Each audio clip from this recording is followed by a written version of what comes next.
Así las cosas, continuamos con la conferencia Línea Jurisprudencial ANA previene futuras faltas, a cargo del doctor Ramón Eduardo Madriñán y Diego Alejandro Álvarez, director jurídico de ANA. Un espacio clave para fortalecer la ética y las buenas prácticas en el ejercicio evaluatorio. Bienvenidos. Bueno, muy buenos días a todas las personas que nos acompañan en la mañana de hoy. Como les decía, muchas gracias por estar acá, quiero felicitarlos. Creo que hemos tenido 2 días muy buenos, agradecer a Ana por esta invitación que nos hace y simplemente uno lo primero que tiene que hacer es conocer a qué público le va a hablar. Entonces yo quisiera saber quién ha estado en los foros regionales de ANA que hemos hecho durante el último año sobre la línea jurisprudencial. Entonces, muy bien, muchas gracias. Entonces, para aquellos que ya nos han oído, les tengo una buena noticia. Y es que, si bien la conferencia al comienzo es parecida, ¿sí? Como yo sé que ustedes ya se saben las respuestas, pues les cambiamos las preguntas. Entonces, tranquilos.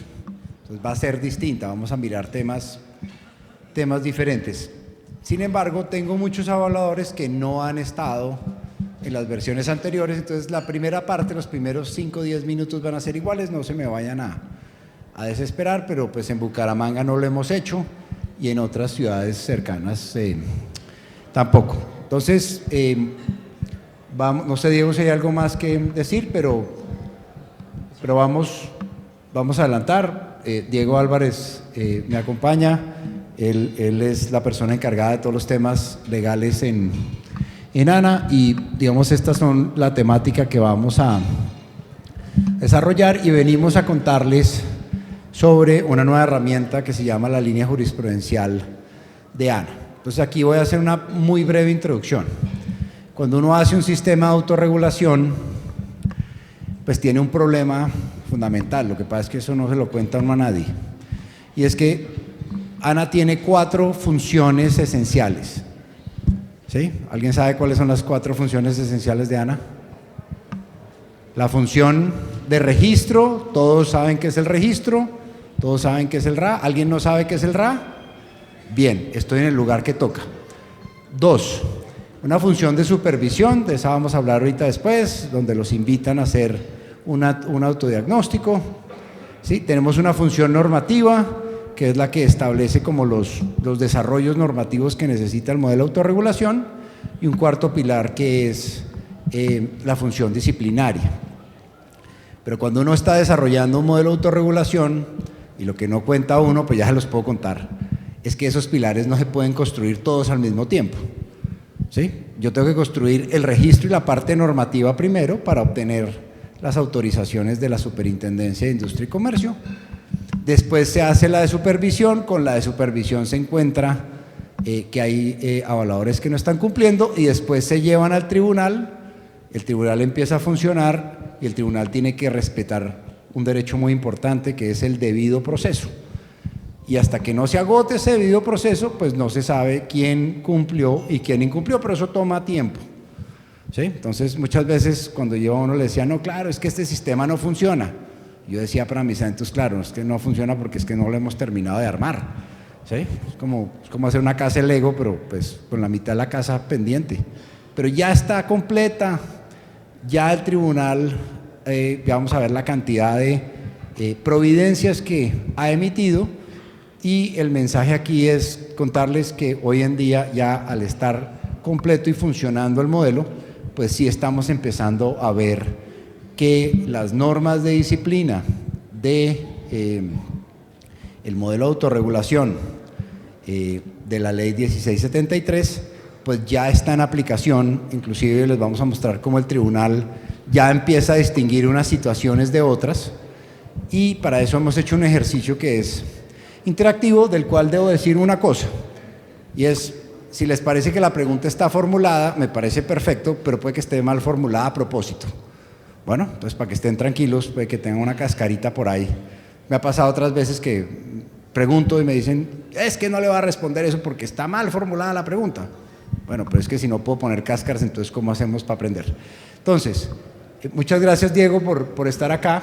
Simplemente quiero contarles que ese tribunal disciplinario del que les hablo tiene 14 subsalas de decisión y una sala de revisión, que es la segunda instancia, y ha venido trabajando desde el año 2018, y en el año 2024 Ana hizo una planeación estratégica de muchos temas que se querían mejorar. Uno de esos es la aprobación de la creación de una herramienta que, digamos, que le permita a los evaluadores conocer qué tipo de decisiones y en qué sentido las está tomando el tribunal disciplinario. Lo que es interesante es con lo que nos encontramos.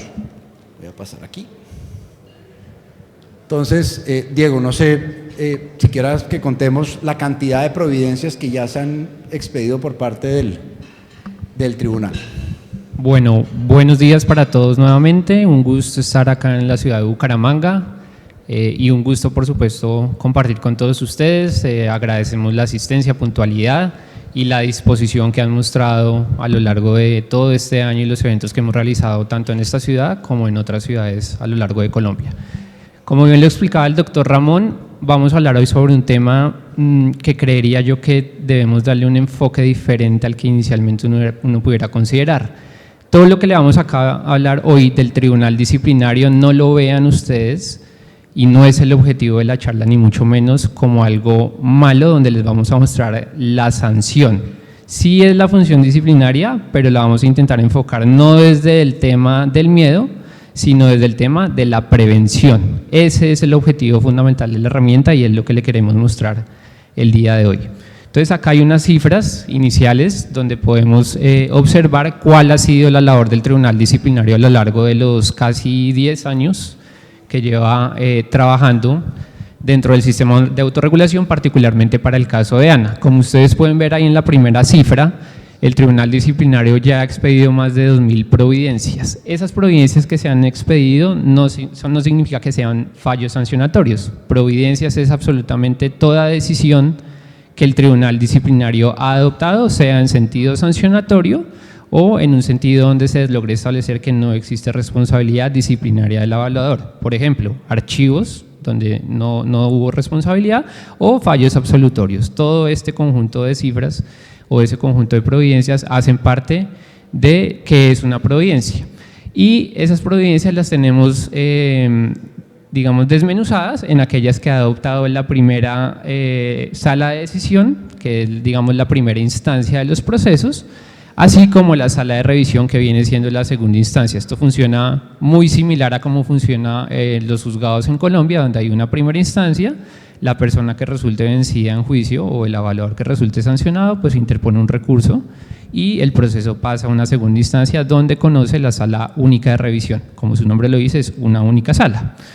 Y tenemos también una cifra aproximada de más o menos 170 fallos donde la decisión que se ha emitido es una decisión sancionatoria, es decir, se identificó por parte del tribunal que el evaluador o los evaluadores incumplieron con el código de ética y necesita ser impuesta una sanción de naturaleza disciplinaria. Esta actividad se realizó con la necesidad de contar con una mayor conciencia, primero que todo, sobre el código de ética del evaluador. ¿Dónde se encuentra ese código de ética del evaluador? En la ley del evaluador, en la 1673, particularmente en 3 artículos que son los más importantes, desde el 14 y siguientes, donde dice, mire, los deberes del evaluador son estos, y los tiene, de hecho, enumerados con unos literales. Entonces, esas 3 normas, junto con otras disposiciones que están en esa ley y en el decreto 556, es lo que se conoce como el código de ética del evaluador. Y la labor del tribunal, pues por supuesto, es verificar que los evaluadores cumplan con esas disposiciones y sancionarlos en caso de que no lo hagan. Siguiente, por favor. Sí, no, simplemente una pequeña acotación acá, y es que cuando estuvimos en los regionales, el número de providencias era 2004, 2006 providencias. Eso quiere decir que más o menos en un año el tribunal está emitiendo más o menos 950 providencias al año. ¿Por Diego, por qué no nos cuentas un poco sobre los tipos de decisiones que toma el tribunal como para que podamos entender cómo funciona? Bueno, acá básicamente ustedes van a encontrar 4 tipos de decisiones. Como les dije, no todas las decisiones del tribunal disciplinario son sancionatorias, hay otros escenarios que vale la pena identificar, y tenemos como primer tipo de decisión el archivo. ¿Qué significa que un proceso sea archivado? Pues que se inicia la investigación por parte del tribunal, pero después del inicio de la investigación existen circunstancias que llevan al tribunal a decir este proceso, como comúnmente se dice, no va para ningún lado. Por ejemplo, ahí pueden verlas, falta de pruebas o una prueba que demuestra que no hubo infracción. Eso hace que el proceso pues no se tenga que adelantar hasta el final, sino que el tribunal diga, oiga, tengo una prueba o no tengo pruebas que me permitan adelantar la investigación más allá de lo que tengo, y en ese sentido pues la decisión que va a adoptar el tribunal en ese caso será el archivo de la investigación. El segundo tipo de decisión tiene que ver con una decisión que se llama decisión inhibitoria. ¿Qué significa que una decisión sea inhibitoria? Que son básicamente hechos que no son relevantes disciplinariamente. Voy a poner un ejemplo exagerado, una queja contra un evaluador porque atropelló a un perrito en la calle, por ejemplo, que está mal, claramente, pero pues eso no es un hecho disciplinariamente relevante para el tribunal disciplinario, no tiene la competencia, y como su nombre lo indica, inhibitorio significa que se abstiene de iniciar cualquier tipo de investigación o de imponer algún tipo de sanción. Sí, y en ese caso lo que normalmente sucede es que el tribunal refiere lo que tiene a la autoridad que es competente, o sea, atropellar un perro en la calle puede ser sancionable por otra autoridad, pero tiene que esa otra autoridad conocer, y el tribunal, remite, los documentos correspondientes. Sigamos. Listo. Tercer tipo de decisión, nulidades, tiene que ver con procesos que se iniciaron, pero en el desarrollo del proceso se verificó la existencia de algún tipo de irregularidad. Básicamente las nulidades, en la grandísima mayoría de los casos, tienen que ver con actuaciones que vulneraron derechos fundamentales de los evaluadores. El más conocido o el más común dentro de un proceso disciplinario pues es el derecho al debido proceso, el doctor Ramón ya lo mencionaba. El tribunal tiene que adelantar una serie de etapas, tiene que notificar a los evaluadores, hay unas reglas para las notificaciones, tiene que garantizar su posibilidad de ejercer el derecho de defensa, y ante posibles irregularidades en ese trámite del proceso pues pueden surgir alegaciones tendientes a anular el proceso. Como pueden verlo, se trata de situaciones excepcionales o extraordinarias. No cualquier irregularidad que curse dentro del proceso puede ser considerada una nulidad, de manera que son muy pocas las decisiones que terminan en este caso anulando lo que el proceso ha desarrollado. Y la última decisión o el último tipo de decisión es la decisión sancionatoria. ¿Qué significa una decisión sancionatoria? Pues el tribunal inició todo el proceso disciplinario, agotó la primera instancia, agotó la segunda instancia en caso de que haya sido necesario, porque algunas veces no es necesario si no lo pide la evaluadora por intermedio de un recurso, y la decisión sancionatoria pues lo que hace es decir, oiga, usted es responsable disciplinariamente, debemos imponerle una sanción. ¿Qué sanción se le va a imponer? Es lo que sigue en la diapositiva posterior, porque no todas las sanciones son exactamente iguales, van a haber múltiples escenarios, inmensas posibilidades, pero acá ustedes pueden ver los 4 tipos de sanción principales que el tribunal impone. Entonces tenemos en primer lugar la amonestación. La amonestación, para que se entienda en palabras comunes, es un llamado de atención, es decir, oiga, usted hizo esto, no es tan grave, por favor no lo vuelva a hacer, pero es un llamado de atención que queda consignado dentro del registro abierto de evaluadores. ¿Por cuánto tiempo dura esa amonestación? En ese momento por un solo día, lo cual pues digamos queda registrado en el certificado, pero al día siguiente en que se hace efectiva la sanción, esa sanción desaparece de cara al público, aunque queda el antecedente obviamente, pero es para faltas exclusivamente digamos muy poco graves, muy poco serias, pero que ameritan un llamado de atención en contra del evaluador. Es la decisión sancionatoria menos gravosa para los intereses del evaluador, no le impide ejercer el oficio evaluatorio y es eso, un llamado de atención. Pero Diego, una pregunta, si a mí me amonestan como evaluador, yo simplemente digo, me amonestaron, me salvé, ¿me despreocupo? ¿Qué pasa? No se ¿Me pueden tiene volver a poner otra amonestación? No se tiene que despreocupar porque el hecho de que le hayan amonestado a usted, primero por un tema ético, no se tiene que poner fresco porque usted ya cometió una falta y ya le dijeron está actuando mal. Y lo segundo es que el hecho de que lo hayan amonestado y posteriormente usted reincida en la conducta, ahí la palabra clave es reincidencia, la próxima vez que usted haga la misma conducta por la que lo amonestaron, no lo van a amonestar. Viene una sanción que es más gravosa para usted, entonces hay que tener cuidado con la amonestación. La amonestación no se repite. No ya se repite. amonestado una vez, la siguiente ya es una sanción más gravosa. Más gravosa, es Ok. correcto. Vamos. Listo. Después tenemos el tipo de sanción de multa. Pues no hay mucho que explicar acá, significa una sanción de naturaleza económica, que es importante mencionarlo. Las multas que impone el Tribunal Disciplinario no son ni para que los magistrados se ganen el dinero, ni para que el dinero le llegue a Ana y nos lo gastemos en lo que queramos. Eso tiene una destinación muy específica y muy puntual, y es que esa plata se tiene que reinvertir en el correcto ejercicio de las 4 funciones de autorregulación que mencionaba el doctor Ramón. Es decir, todos los dineros recaudados por concepto de multa tienen que reinvertirse en herramientas, mecanismos, ideas que fortalezcan el sistema de autorregulación en materia de avalúos.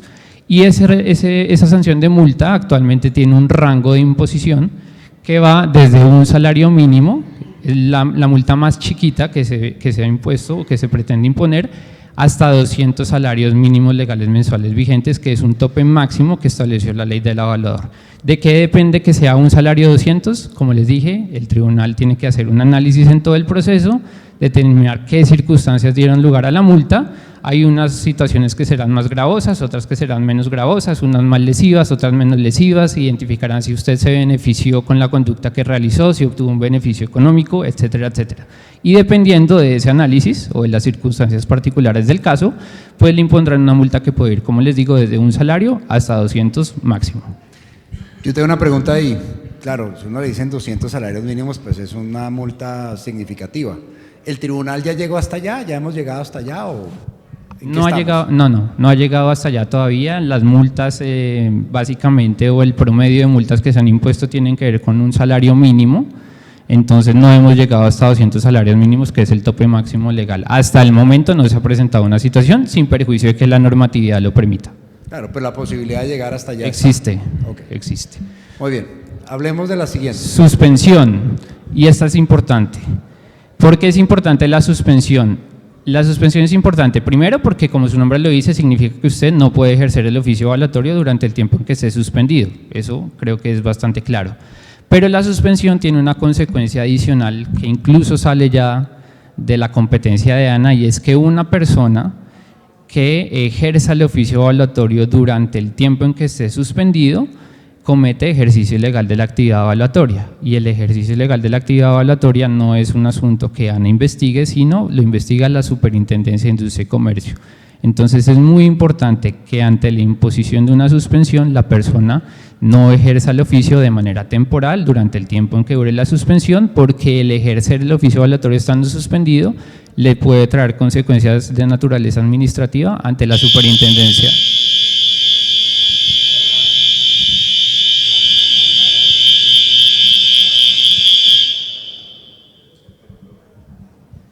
Bueno, la prueba ha sido superada, sigamos entonces con la conferencia.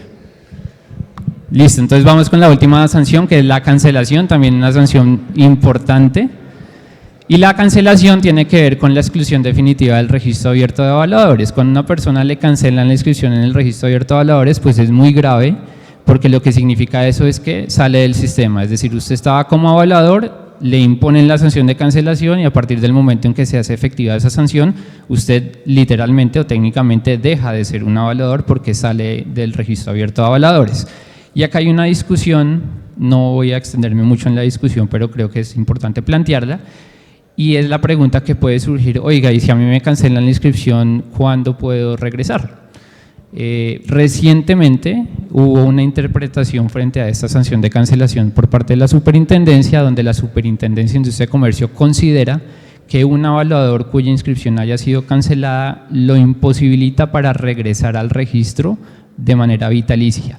No puede volver al RAN ni a través de la ERA que lo sancionó, pero tampoco puede ir a otra ERA a inscribirse. Entonces es una consecuencia bastante grave, está reservada para casos muy graves, o para situaciones como las que planteamos ahorita con el doctor Ramón, y es personas que, por ejemplo, fueron suspendidas, reincidieron en la conducta, y pues la segunda sanción ya no iba a ser una suspensión, sino viene con un tema de la cancelación. Hasta el momento solamente hemos tenido un caso a la fecha de cancelación de la inscripción en el RA, pero como les digo, es una situación bastante delicada porque significa que la persona no se puede volver a inscribir en el registro abierto de avaladores y en consecuencia pues no va a poder volver a ejercer como avalador durante ese término. Entonces, simplemente como para recapitular, ya tenemos la primera cancelación.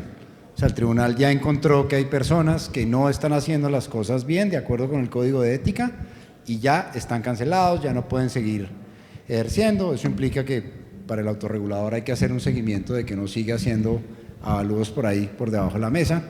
Simplemente, Diego, además de estos son los temas disciplinarios del tribunal, pues simplemente un recorderis de que hay sanciones que sí revisa la Superintendencia de Industria y Comercio y que la Superintendencia de Industria y Comercio ha sancionado, no necesariamente a avaladores, sino de gente que de pronto actúa como avalador sin estar registrado, porque hacemos un breve recuento de eso. Listo, básicamente lo que menciona el doctor Ramón tiene que ver con personas que ejercen la actividad de manera ilegal, es decir, personas que no están inscritas en el RA, pero ejercen como avaladores. Como les digo, el ejercicio ilegal que está en el artículo 9, si tienen la oportunidad de leer el artículo 9 de la 1673, habla sobre que la persona que se anuncie como avalador o actúe como avalador sin contar con el RA está ejerciendo ilegalmente la actividad avalatoria. Eso lo sanciona, lo investiga y lo sanciona la Superintendencia de Industria y Comercio. Nosotros tenemos una cifra relativamente actualizada porque hemos indagado con la Superintendencia y tenemos a la fecha aproximadamente 70 fallos sancionatorios por parte de la Superintendencia contra personas que han ejercido ilegalmente la actividad evaluatoria. Esas sanciones se ven materializadas en multas que le impone la Superintendencia a la persona, pero eso no implica que simplemente el tema se quede en una multa, porque pueden haber casos en los que el ejercer ilegalmente la actividad evaluatoria trajo consecuencias mucho más delicadas, voy a poner ejemplos, índole penal, civil, extracontractual, perjuicios, etcétera, fiscal, responsabilidad fiscal, muchas posibilidades, pero la competencia de la Superintendencia está únicamente enfocada en castigar a quien actúe como avalador no estando inscrito en el RA o, importante tener en cuenta, al avalador que estando inscrito en el registro ejerza en categorías que no tiene, que es la otra aclaración importante. Si usted tiene la categoría 1 de inmuebles urbanos, pero hace un avalúo de un submarino nuclear o una locomotora, pero no tiene la categoría 8, por ejemplo, está ejerciendo ilegalmente la actividad porque no tiene la categoría o no tiene la inscripción en la categoría necesaria para realizar ese tipo de dictámenes. Entonces, no es solamente que no esté inscrita en el RA, sino que aún estándolo, si ejerce en una categoría diferente, puede llegar a ese caso de ejercicio ilegal. Sí, y creo que adicionalmente la Superintendencia ha sido dura con aquellos evaluadores que le permiten a otros que no están en la categoría realizar avalúos por temas de encubrimiento. Importante aclaración, artículo 10, ley 1673, encubrimiento de ejercicio ilegal. No se trata entonces solo de que usted ejerce legalmente no siendo evaluador o no estando en el RA o estando en una categoría diferente a la que necesita, sino incluso si usted conoce que una persona está ejerciendo y no coloca la queja, puede considerarse encubrimiento del ejercicio ilegal. También lo investiga la Superintendencia de Industria y Comercio y también hay multas impuestas por esa causal. Bueno, muchas gracias. Los temas de la Superintendencia no los vamos a tratar más hoy, nos vamos a quedar con los temas del Tribunal Disciplinario, pero lo que les quería mostrar es que en la página principal de ANA, si ustedes entran, pues van a encontrar esta herramienta que se llama Tribunal en Línea, en donde van a encontrar los que les vamos a mostrar y es la línea jurisprudencial del tribunal.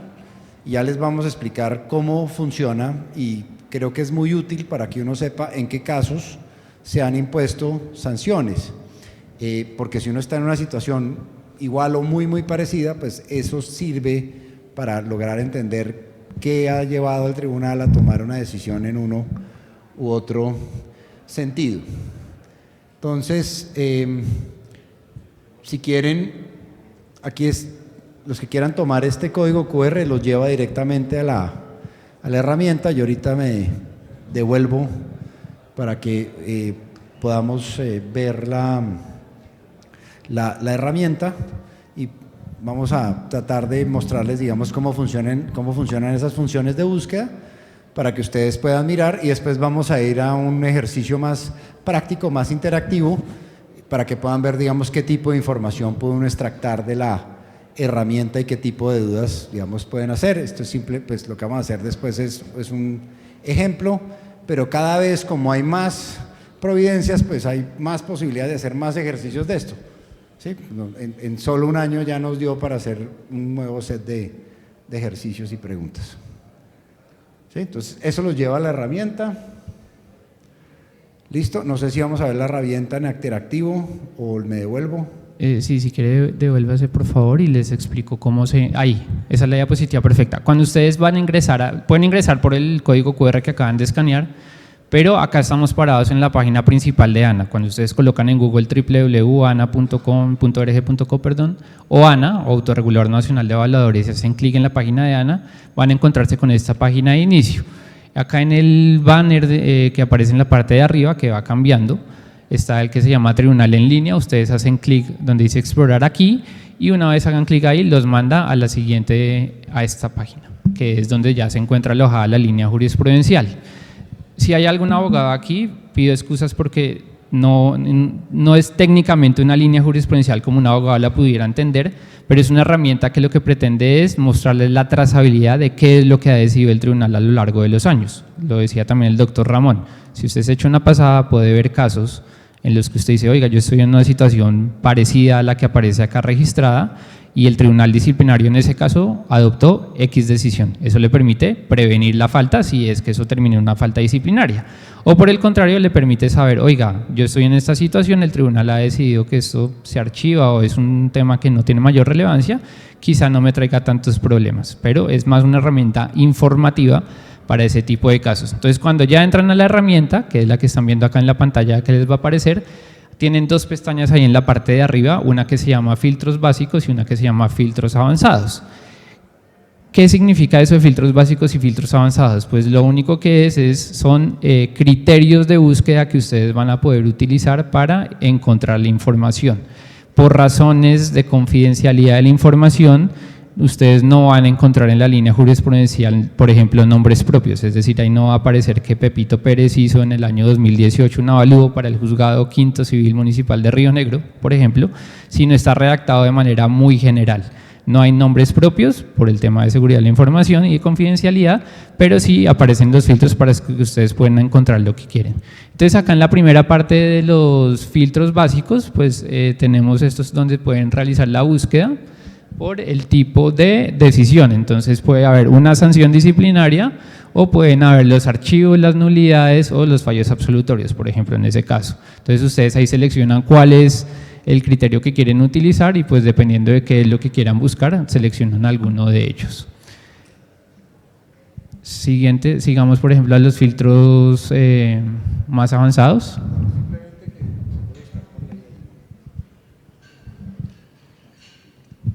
Listo, entonces seguimos con los filtros más avanzados. Entonces los filtros más avanzados pues son más que los filtros básicos. Acá ustedes van a poder realizar la selección por el número del expediente. Si ustedes tienen el número del expediente pues lo digitan acá en la parte de arriba. Pueden realizar el filtro por tipo de sanción, si quieren saber cuándo fue una multa, cuándo fue una amonestación, cuándo fue una suspensión o una cancelación, ahí seleccionan ese criterio de búsqueda.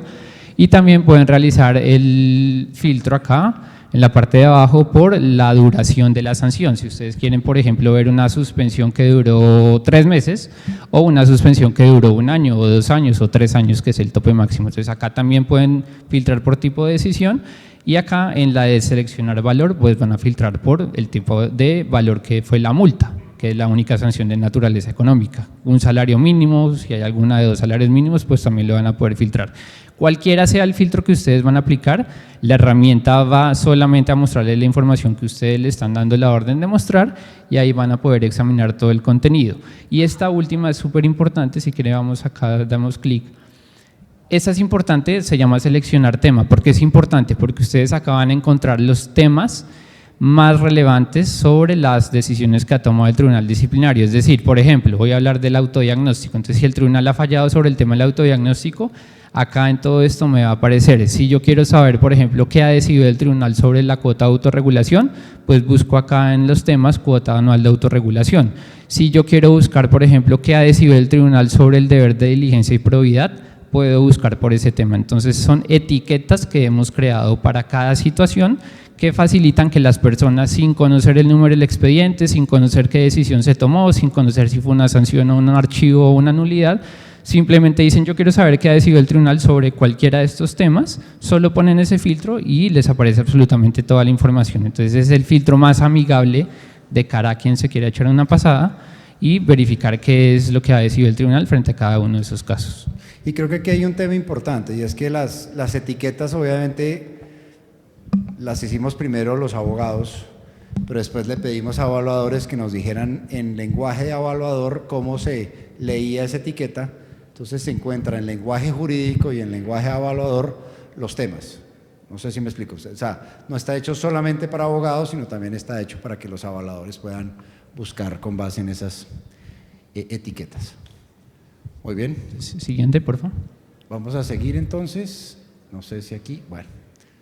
Entonces, vamos a hacer ya nuestro ejercicio práctico. Nos queda este ejercicio práctico y al final simplemente contarles un poco sobre el tema de las denuncias y demás. No se preocupen, se ha hecho muy amigable, pero en esto lo que les pido es que con sus teléfonos escaneen el código QR, pero no respondan las preguntas hasta que no lleguemos allá. Yo tengo un amigo que no es de aquí, es de un país del norte, y me dice que nosotros los colombianos somos muy especiales, que a él le llega un equipo electrónico, él se lee las instrucciones y después lo pone a funcionar y no se le daña. Pero que a los colombianos nos fascina sacar el equipo electrónico, conectarlo y se nos daña y después leer las instrucciones para saber por qué fue que se nos dañó. Entonces no nos adelantemos. Yo sé que genera satisfacción responder la encuesta, sí, pero vamos paso a paso. Entonces solamente cuando lleguemos a la pregunta correspondiente la responden. Y no se adelanten a hacerlas todas, entonces, porque nos dañan un poco el ejercicio. Entonces, de una en una, por favor acá, ¿tú tenías alguna dificultad? Este en cambio es otro. Diferente. Exacto, se parecen porque ambos son códigos QR, pero son dos cosas distintas. El otro era verde, este es negro, correcto. Buena observación. Entonces, este es el de los ejercicios. ¿Yo aquí qué tengo que hacer? Los ejercicios ya quedan aquí en la pantalla, ¿cierto, Juan? Ok. Bueno, ahora pasemos entonces a los ejercicios. Si tienen alguna dificultad, ya les digo qué hacen. Entonces, la idea es que vayamos pregunta a pregunta y la vamos analizando y la vamos respondiendo. Me imagino que sobre los temas va a haber una necesidad de interacción con el público. Vamos a tratar de dejar las intervenciones de 2, máximo 3, ¿sí? Intervenciones por cada pregunta, porque si no, entonces nos quedamos todo el día aquí. A mí no me preocupa, pero pues hay otros conferencistas muy importantes que siguen después de nosotros. Entonces, si tienen problemas pueden ir a menti.com, como menti.com, y ponen ese código 7229-4285 y eso les permite entrar a la herramienta. O sea, la herramienta se puede entrar con el código QR o se puede entrar con el código que está ahí arriba. Entonces aquí estamos viendo cómo son las respuestas y cómo van avanzando. La pregunta es, Diego, ¿cuál es mi obligación como evaluador inscrito en ANA respecto del autodiagnóstico?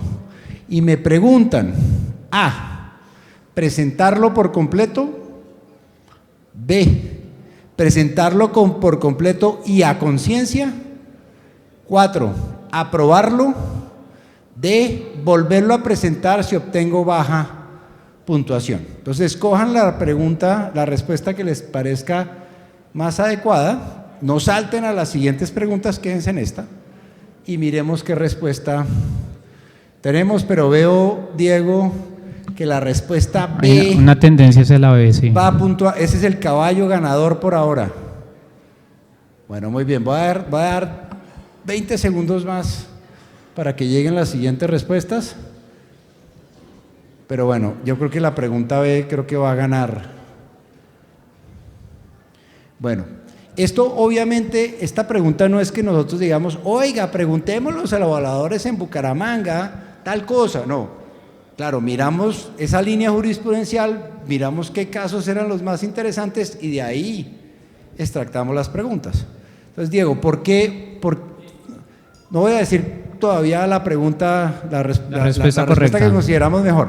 Pero, ¿qué nos lleva a formular esta pregunta?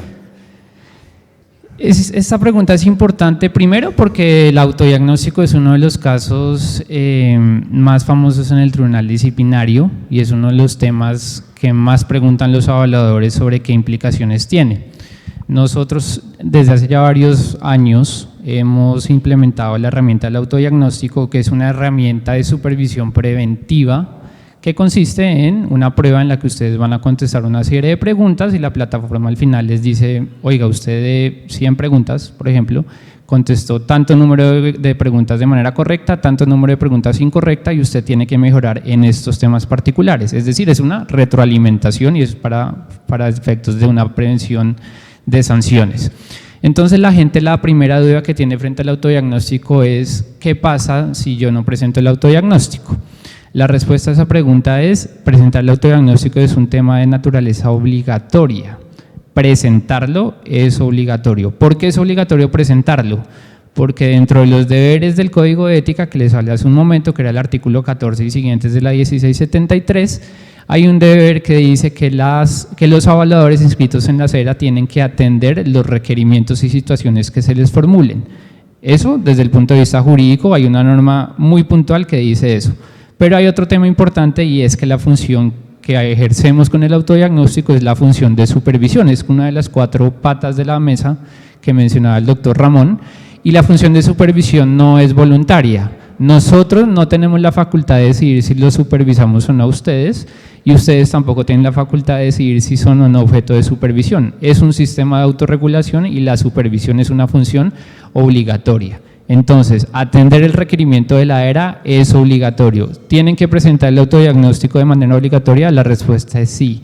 No presentarlo de manera injustificada, ¿qué puede llevar? A un proceso disciplinario.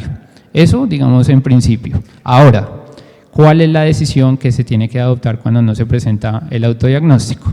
Y es de las respuestas que están acá, la respuesta correcta, pero ven, la vamos a decir ya. Yo creo que aquí, un segundito, aquí hay una respuesta correcta y hay una respuesta mejor.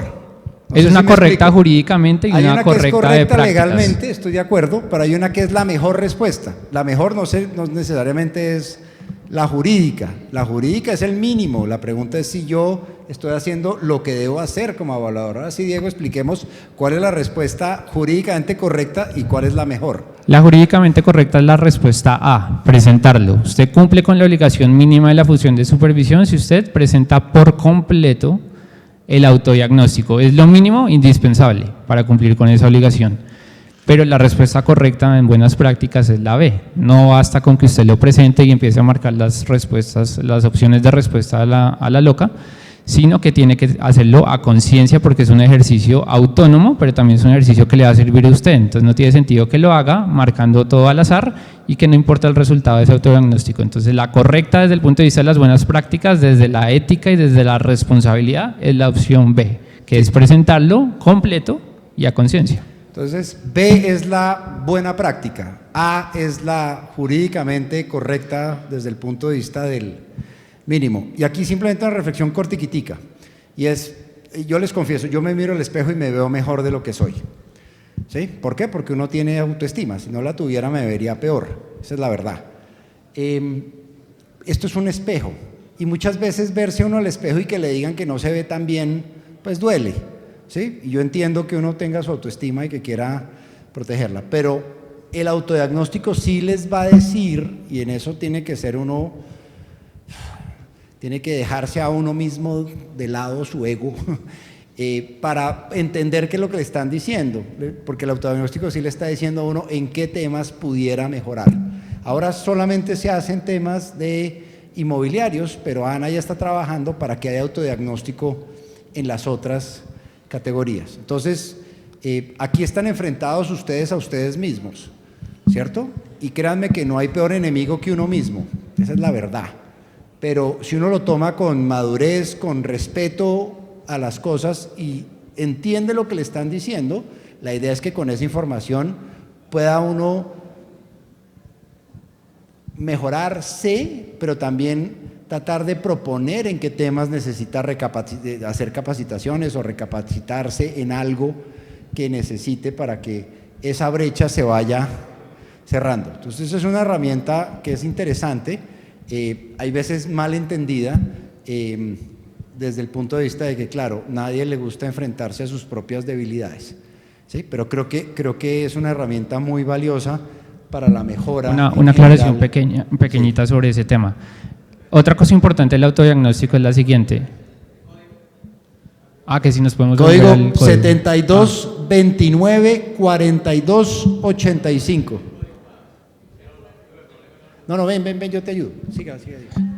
La aclaración que les quería hacer es la siguiente. El autodiagnóstico sirve también para una cosa y es, no sé un porcentaje, digamos, específico, pero estoy seguro que muchas de las personas que llegan al tribunal disciplinario y que les imponen una sanción no son personas que quieran cometer las faltas. En muchísimas oportunidades el tribunal disciplinario seguramente ha tenido que sancionar personas, no porque la persona quiera actuar mal, sino porque no sabe qué es lo que tiene que hacer. Esto le sirve a la persona para saber qué es lo que tiene que hacer o qué es lo que no tiene que hacer, también puede ser. Entonces, ese autoconocimiento donde una herramienta le diga a uno, mire, usted está fallando en este tema, y la responsabilidad propia del evaluador inscrito de decir yo me voy a formar porque tengo debilidades es lo que posteriormente lo puede llevar a que usted no caiga en el tribunal disciplinario porque yo creía que es que yo podía hacer esto, pero resulta que no podía. Y ustedes seguramente habrán escuchado un principio general del derecho que dice que el desconocimiento o la ignorancia de la norma no es excusa para no cumplirla. Entonces hay que saber qué es lo que uno tiene que cumplir y la herramienta le va a decir justamente eso. Usted tiene que fortalecer un conocimiento en esta cuestión. Póngase a estudiar, sepa qué es lo que tiene que hacer y eso le va a evitar llegar al tribunal disciplinario. Por eso es una herramienta de supervisión preventiva. No es el interés de llegar al tribunal, sino de parar la posibilidad de ir allá desde antes de que ocurra el hecho. Aquí ya se me adelantaron. Bueno, no sesguemos las respuestas, ¿no? Esperémonos un segundo a que yo formule la pregunta porque si no entonces empezamos a sesgar a los demás. El otro día me pasó que en clase algún estudiante levantó la mano en la mitad de un examen y me dijo, ¿Rousseau es con doble S o no? Entonces todo el mundo puso en la respuesta Rousseau, pues Rousseau era la respuesta incorrecta y todos se equivocaron. Bueno, muy bien. Entonces, tal vez en el tema del autodiagnóstico sí voy a cometer una pequeña influencia y es que Ana sí está trabajando en tratar de premiar los que lo hagan mejor, pero me va a quedar ahí, después hablamos de ese tema con calma. ¿Cuál es mi obligación como evaluador inscrito? Es la siguiente pregunta. En Ana, este es el autodiagnóstico, sigamos otra vez a la siguiente. Perdón, aquí yo lo regañé sin razón. ¿Qué clase de información de avalúos que he realizado puedo compartir con colegas o terceros? ¿Qué clase de información de avalúos o de un avalúo que haya hecho, que he realizado, puedo compartir con colegas y terceros? Entonces las preguntas son, cualquier información que esté en mi poder. La segunda, solo la información que considere pertinente. Está un poquito velada aquí. Sé que es la que va ganando por ahora, dice solo la información de la que tenga autorización por parte de su titular para ser compartida y de no puedo compartir ningún tipo de información de mis avalúos. Vamos a dejar 20 segundos más. No sé por qué se ve así, lo hemos probado 10 veces, pero bueno, ahí está. Bueno, muy bien. Entonces, va ganando la C. ¿Cuál es el caso, Diego? ¿Por qué no hablamos un poco de ese caso del tribunal? Listo, entonces el caso en el cual nos basamos para realizar esta pregunta tiene que ver con que un evaluador le envió a un colega un avalúo por medio de la aplicación WhatsApp, el cual había sido realizado anteriormente para uno de sus clientes.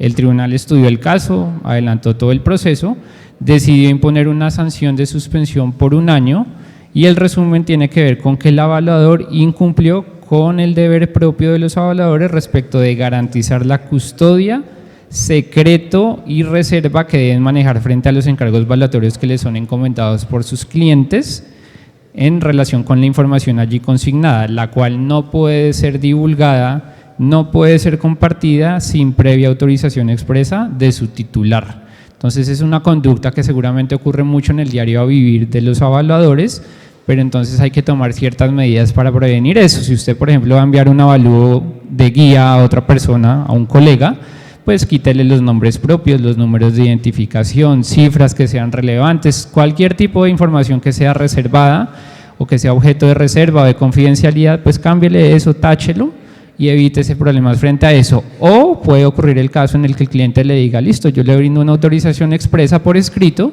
en la que le dejo compartir ese avalúo sin ningún tipo de reserva o sin ningún tipo de problema, y en ese caso pues usted con la autorización ya puede proceder. Pero esto es un tema casi que una culpa por falta de diligencia, por falta de previsión, donde le pareció fácil remitir un avalúo con nombres propios, información reservada, sin que mediara una expresa autorización del titular de la información. Ya contamos qué fue lo que encontró el tribunal, el caso en puntual, un evaluador, ¿qué es lo que hace? Que remitió un avalúo por WhatsApp a un colega, entonces, sin autorización. Oiga, voy a hacer el avalúo de tal cosa. Ah, ¿sabe que yo le hice un avalúo antes? Venga, se lo paso. Si yo tengo el de la casa al lado, se la paso por WhatsApp.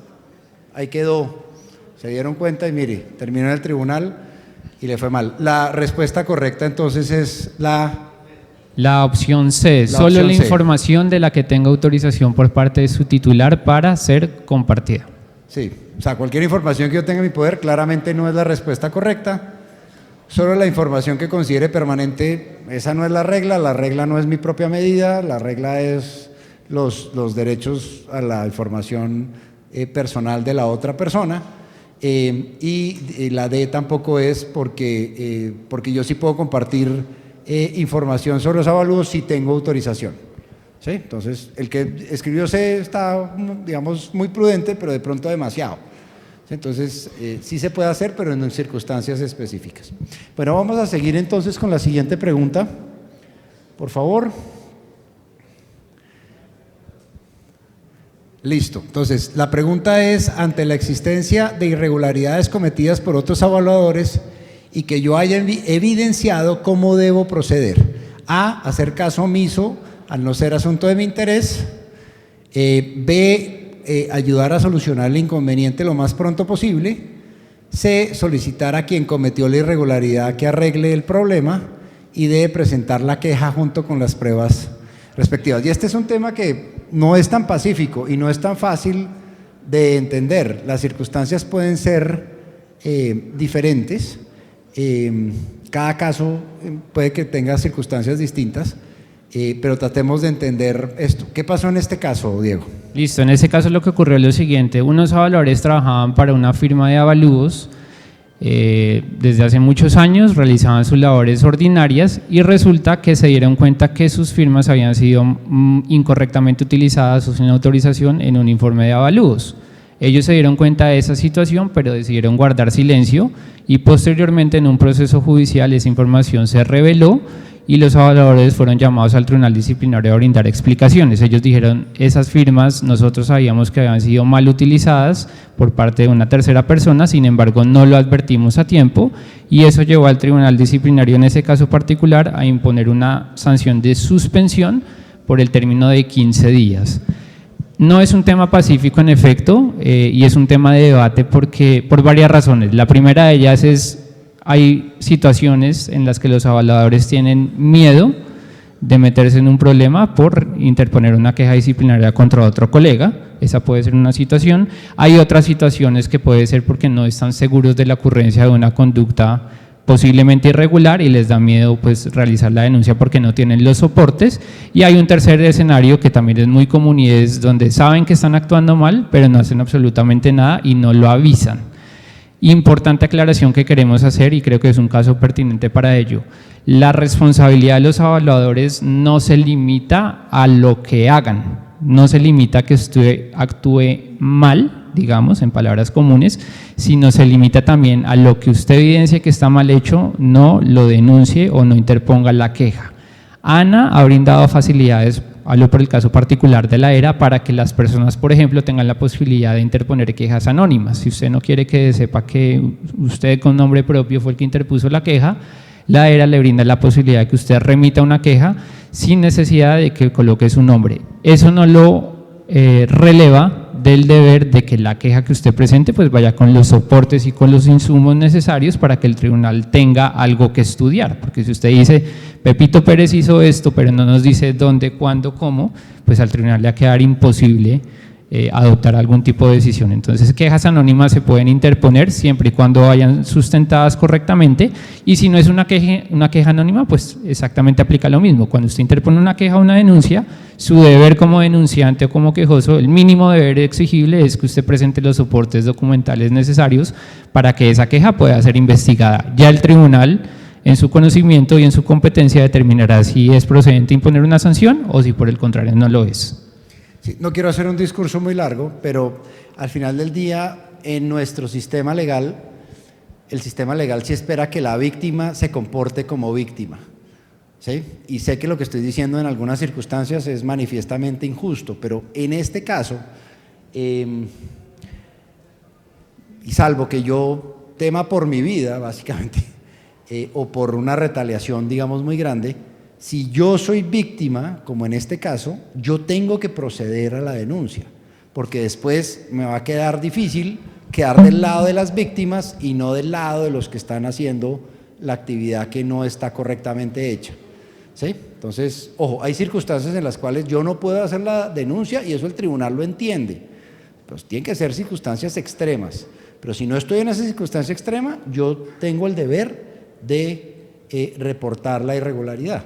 El tribunal que encuentra que se demoran demasiado en en reportar, digamos, esa irregularidad.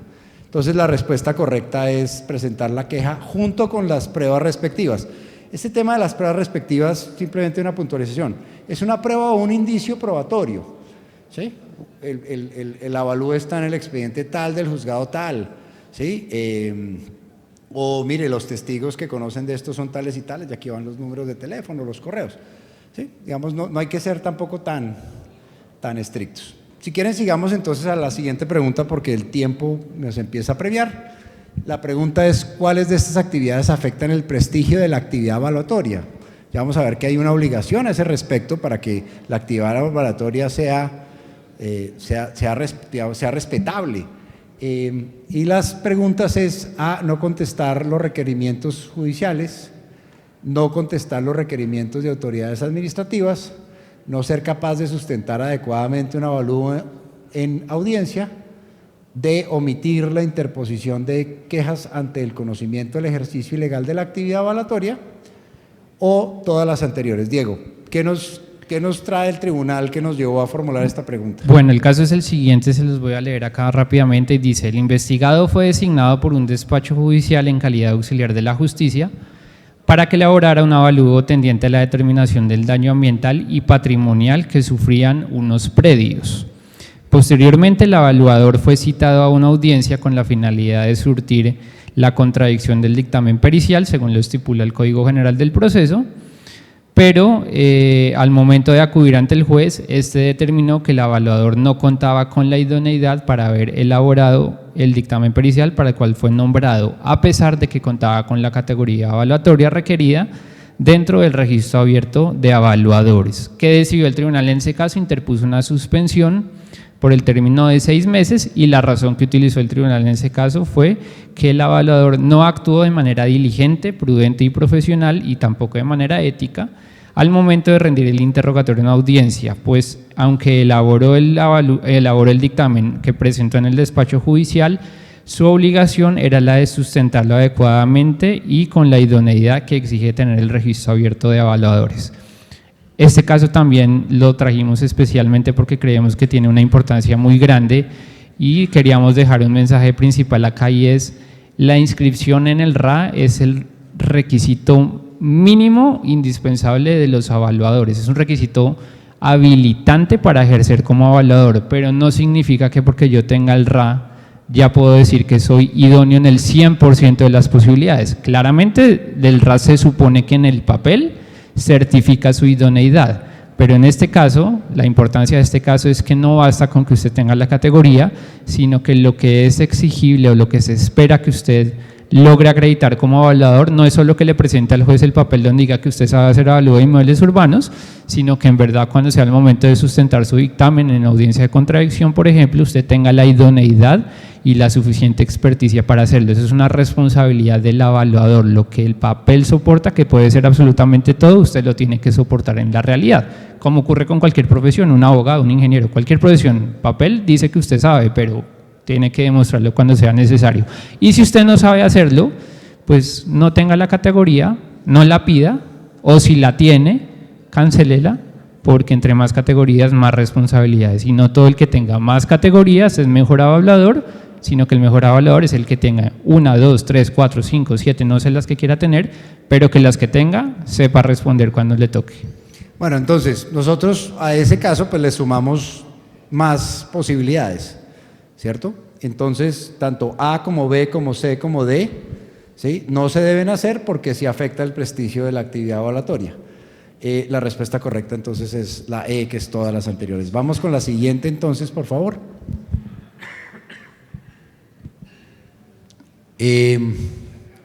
Bueno, cuando los evaluadores, cuando un evaluador no es prudente a la hora de emitir conceptos en el trabajo de otro evaluador. O sea, cuando un evaluador no es prudente a la hora de emitir conceptos sobre el trabajo de otro evaluador. ¿Sí? Claro, hay que tener un respeto entre colegas. La pregunta es eso, ¿cómo va? Entonces, la primera posibilidad es cuando hace un estudio técnico y objetivo. B, cuando el concepto sobre un avalúo respecto del cual no tiene las categorías. C, cuando se abstiene de revisar el trabajo de un evaluador que es mi competidor. D, cuando participa en la elaboración de un avalúo conjunto o corporativo. Diego, ¿qué nos llevó a formular esta pregunta? Listo, el caso es el siguiente. Dice, un evaluador emitió un concepto técnico sobre un avalúo efectuado por un colega sobre un bien inmueble, para lo cual se requería contar con las mismas categorías de sus colegas. El tribunal estudió el caso, impuso una sanción de suspensión por el término de 3 meses y la razón tiene que ver con que el evaluador actuó con inobservancia a los deberes de diligencia y prudencia al emitir un concepto técnico sobre un trabajo evaluatorio sin contar con las categorías requeridas para ese caso particular, que eran la categoría número 2, inmuebles rurales, categoría 3, recursos naturales y suelos de protección, y categoría 13 de intangibles especiales. Básicamente el caso es importante por ese deber que tiene que tener el evaluador de ser, creo que la palabra clave es prudente, a la hora de emitir conceptos técnicos, a la hora de revisar dictámenes presentados por otro de sus colegas, a la hora de emitir un documento, por ejemplo, en el que diga estoy de acuerdo con esto está bien hecho, esto está mal hecho, esta es mi opinión frente al caso particular. Obviamente, si usted está haciendo un dictamen, por ejemplo, de contradicción, indispensable tener las categorías porque podemos estar en casos de ejercicio ilegal, pero si lo que usted está dando es un concepto o una opinión, pues también tiene una responsabilidad. Usted no puede salir a decir lo que se le antoje, como se dice popularmente, si usted no sabe de lo que está hablando. Entonces, ser muy prudente y muy cuidadoso con aquello que se conceptúa frente a dictámenes evaluatorios, sobre todo cuando usted no sabe o no tiene las categorías, caso en el cual pues lo que debería hacer es abstenerse, porque también lo dice un refrán que uno no debe, la ignorancia es a veces atrevida. Entonces, lo que no sepa, mejor no intervenga. Sí, aquí digamos el asunto es que al final del día, pues la persona que emite el concepto, pues ni siquiera había cumplido con su obligación de registro. Entonces, ante no el cumplimiento de la obligación formal, pues se desprende fácilmente la sanción. Pero inclusive si yo tengo la categoría correspondiente y no soy prudente en la forma en que hago el concepto, eso no quiere decir que no lo pueda hacer, sino que lo tengo que hacer técnica y sustentadamente, pues entonces sí podría también incurrir en una violación de este tipo. Entonces, digamos, para efectos de la pregunta que se hizo, pues la pregunta correcta es la B. Seguimos teniendo un público que va por delante de nosotros. Sigamos, ya casi terminamos, regálenos un segundito. ¿Qué conductas implican que el evaluador no aplicó toda su aptitud para atender con total diligencia y probidad un asunto puesto a su cargo? Y créanme, esta es la pregunta, al final del día, esta es la obligación más importante del evaluador. Esta casi que resume todo el código de ética. Entonces pusimos lo siguiente, es la entrega tardía del avalúo, la utilización de información cuya exactitud no se encuentre plenamente corroborada, utilizar dependientes sin efectuar la supervisión correspondiente, incluir en errores matemáticos dentro de los cálculos de avalúo, no validar personalmente la existencia del bien o todos los anteriores. Diego, ¿qué nos llevó a formular esto? Bueno, el caso es el siguiente, muy corto. El investigado presentó ante un despacho judicial un informe de un avalúo efectuado sobre un bien inmueble. Sin embargo, anexó un registro fotográfico que no fue realizado por él. El tribunal estudió el caso, adoptó una sanción de suspensión por el término de 3 meses y la motivación para adoptar esa decisión sancionatoria fue que se acreditó la falta de realización de la visita al inmueble, la inclusión de un registro fotográfico en el avalúo elaborado y la consecuente omisión de cumplir con todos los requisitos y formalidades exigidos por las normas técnicas y parámetros exigibles para el oficio evaluatorio. Ese fue el sustento de la norma. También muy importante, los evaluadores obviamente son responsables por lo que hacen, pero también tienen un deber de cuidado y un deber de vigilancia, un deber de supervisión frente a aquella información que les llega y que no fue obtenida directamente por ellos. Ustedes en su diario vivir seguramente se apoyarán en muchas personas cuando, por ejemplo, necesitan realizar una visita y no pueden dirigirse al bien objeto del avalúo, o 1000 situaciones diferentes donde les llega información que no fue obtenida directamente por ustedes. El hecho de que no haya sido obtenida por usted como evaluador no implica que usted no tenga la obligación de verificar que esa información es real, porque esa información al final del día lo que le va a servir es para sustentar el avalúo que usted está firmando. Entonces usted es responsable tanto por la información que coloca en el avalúo como por la información que le traen otras personas y por la labor de esas personas, en este caso el ayudante del evaluador, que sí tiene que ser objeto de supervisión y el evaluador sí tiene que verificar que lo que el ayudante le trae o la fuente de información que usa es correcta y está basado en situaciones que son reales, no que son inventadas o que no existen en la realidad de los hechos. Entonces es un deber también de prudencia, de diligencia, de responsabilidad y de una correcta supervisión de la información. Sí, y probidad es todo ese conocimiento técnico aplicado más el correcto actuar, ¿no? Probidad es un término muy, muy pesado. Simplemente aquí para cerrar, tenemos otro caso en donde el evaluador no tuvo ningún problema en decirle al tribunal, no, alguien sacó la foto mal, tomó la foto del inmueble de al lado, pero fue el dependiente, sancione al dependiente. ¿Qué le dijo el tribunal? No señor, dependiente suyo, problema suyo, yo lo sanciono es a usted. Bueno, muy bien. Entonces, estamos en lo correcto, aquí pusimos varios temas, la providencia que nos leyó el doctor Diego, pues está acá, pero pues sumamos otros simplemente para recordar que esos temas también han sido violaciones, digamos, a esa obligación de total diligencia y probidad en los asuntos puestos a su cargo. Entonces la respuesta F es la correcta. Vamos con la siguiente. La siguiente es, ¿qué información del cliente debe custodiar el evaluador? ¿Sí? Entonces, el evaluador tiene una obligación de no revelar, pero también tiene una obligación de custodiar. Yo entrego los planos, los tiene que custodiar. Yo entrego una obra de arte, la tiene que custodiar. Bueno, pero la pregunta es, ¿qué información del cliente debe custodiarse? Porque la información también debe custodiarse. No es solamente si yo la entrego, sino también si no la cuido. Entonces, las opciones son información financiera del cliente, toda información protegida por propiedad intelectual industrial, los secretos comerciales o industriales, la información relacionada con eventuales desarrollos del bien a evaluar o todas las anteriores. Doctor Diego.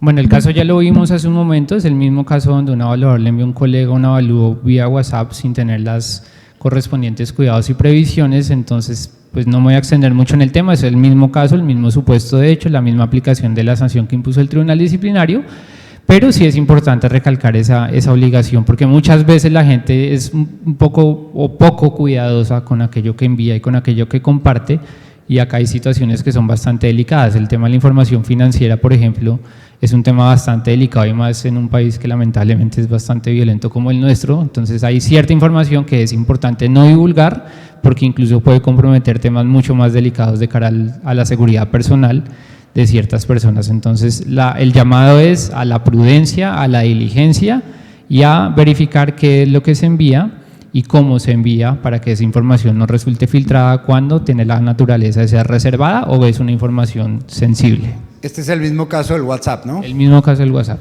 Resulta que por enviar el WhatsApp violó 2 normas con un solo WhatsApp. O sea, hay que tener cuidado con eso. Muy bien, vamos a la siguiente para dejar espacio para unas preguntas finales.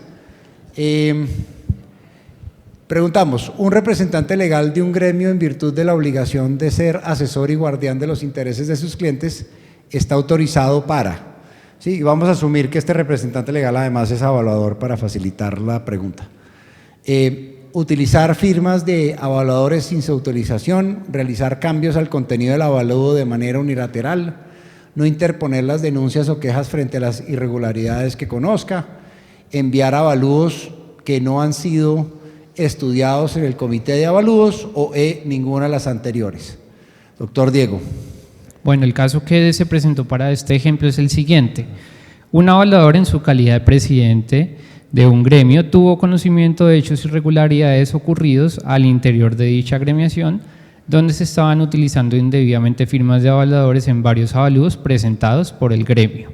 La respuesta ofrecida por el gremio y suscrita por el investigado, que era un evaluador, señaló que esta situación obedeció a un error humano y que en consecuencia se adoptarían las medidas necesarias. El tribunal realizó la investigación, adoptó una decisión que correspondió con una suspensión por el término de 3 años, con ocasión de que el investigado actuó de forma negligente y de forma imprudente por cuanto permitió que bajo su administración como presidente de ese gremio que representaba se realizaran y presentaran avalúos de bienes inmuebles que no habían participado en la ejecución de la práctica evaluatoria y tampoco habían sido autorizadas las imposiciones de las firmas de los evaluadores en el mencionado dictamen.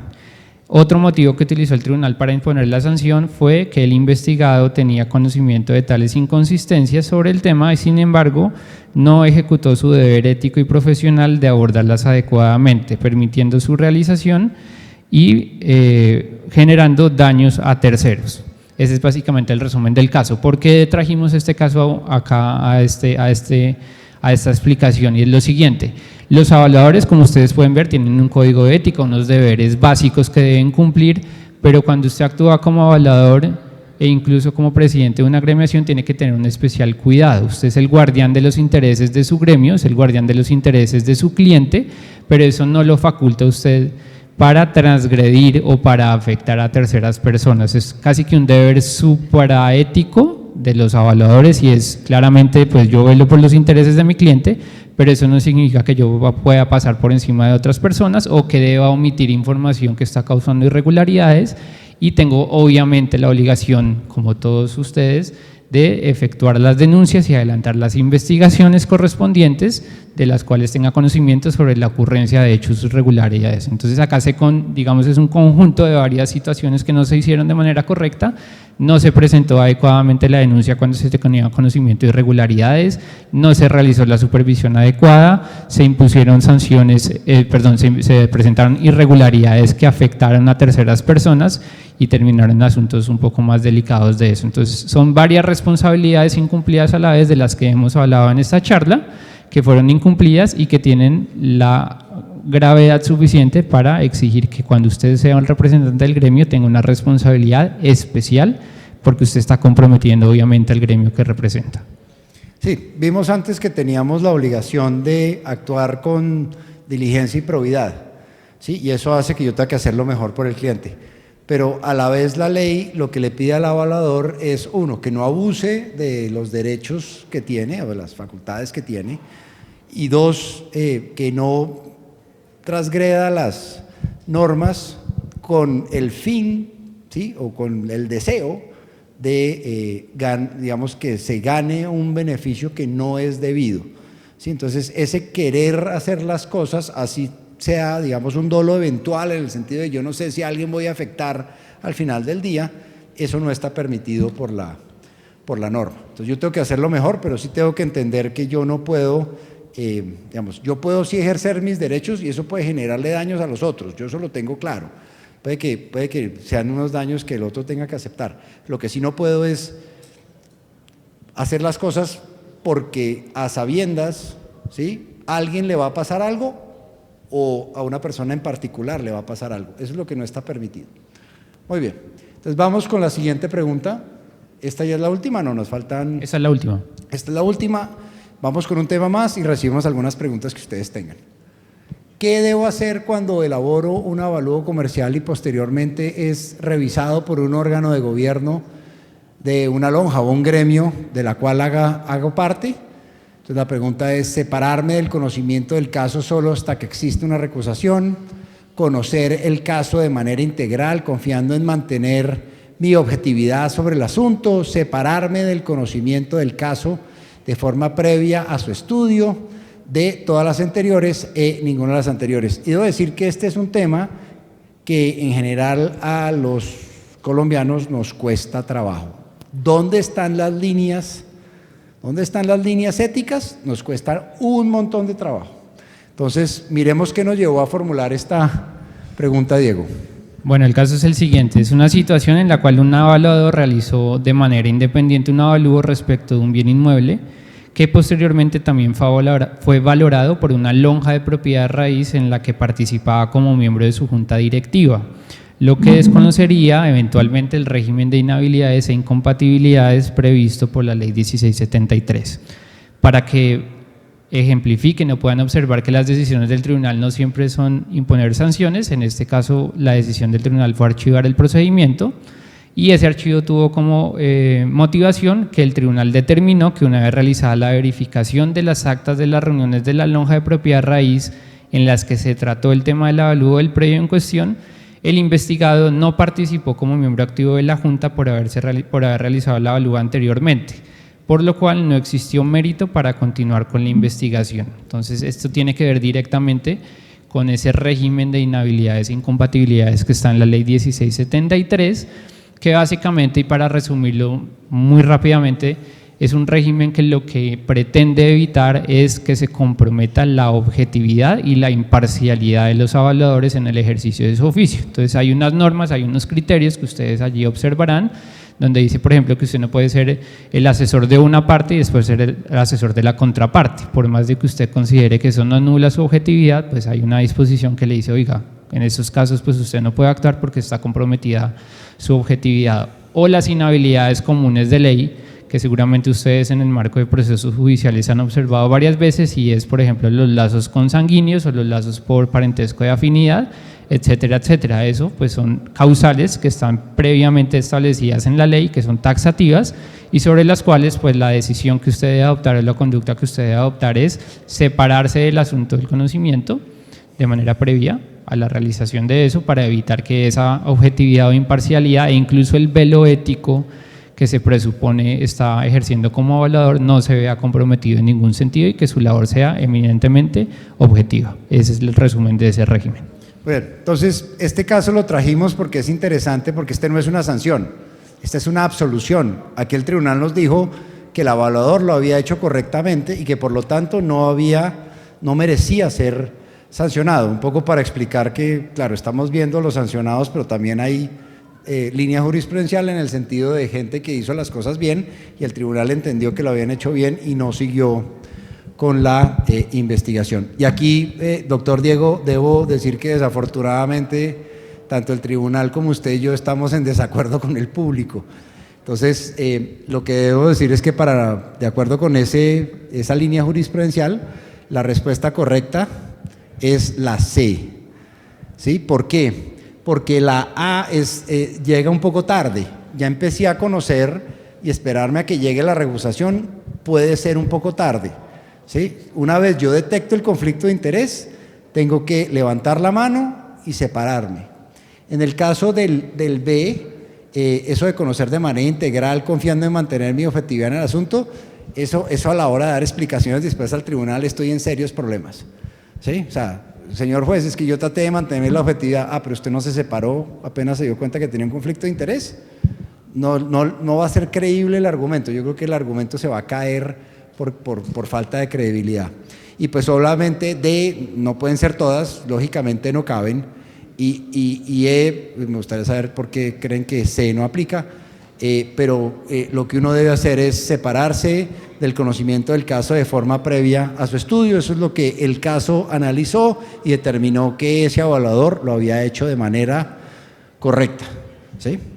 Puede que en otros casos, en otras circunstancias, el tribunal tenga algunas variaciones, pero por ahora eso es lo que podemos contarles. Vamos a seguir rápidamente con un tema final y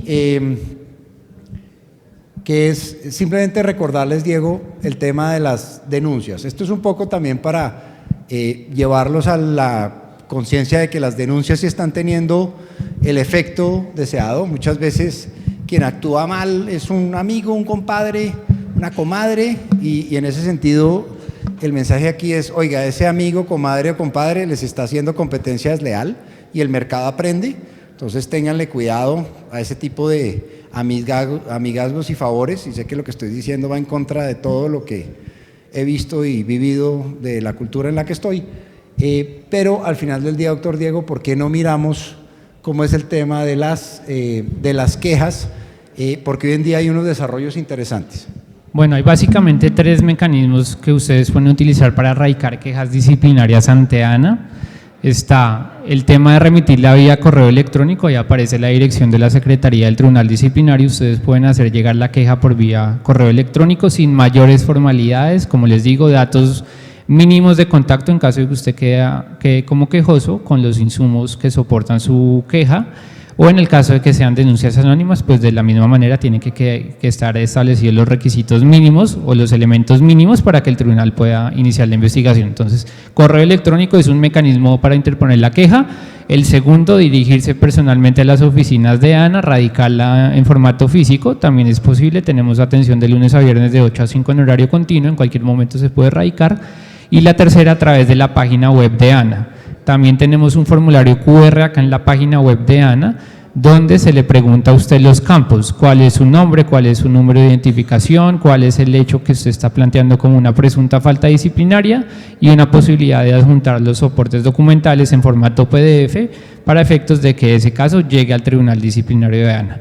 Es importante colocar las quejas, no solo por lo que ya vimos en esta charla sobre la responsabilidad o las situaciones desfavorables que pueden venir cuando uno no se queja teniendo conocimiento que algo está haciendo mal, sino porque eso mismo favorece o fortalece al mismo sistema de autorregulación. Ustedes se tienen que cuidar entre ustedes mismos. Si no cuidan a los avaladores, los otros avaladores, pues las autoridades les va a quedar un poco más complicado. Entonces el llamado, como dice el presentador de RCN, es denuncie, no se quede callado y presente las pruebas pertinentes y ayúdenos a nosotros a mejorar el sistema de autorregulación. El tribunal hace un esfuerzo verdaderamente admirable por realizar el estudio de una gran cantidad de casos, de una gran cantidad de situaciones. Seguramente habrán errores como en todo sistema, pero el hecho de ya tener una experiencia acumulada de casi 10 años y el hecho de que sean los evaluadores quienes nos ayuden a hacer los ojos del sistema en el diario vivir, pues es un asunto verdaderamente importante y como les digo, es un asunto que permite cuidar no solo a ustedes mismos, sino al ejercicio adecuado de su profesión, que es de la cual ustedes seguramente vivirán y querrán que siga floreciendo y mejorando día a día. Bueno, muchas gracias.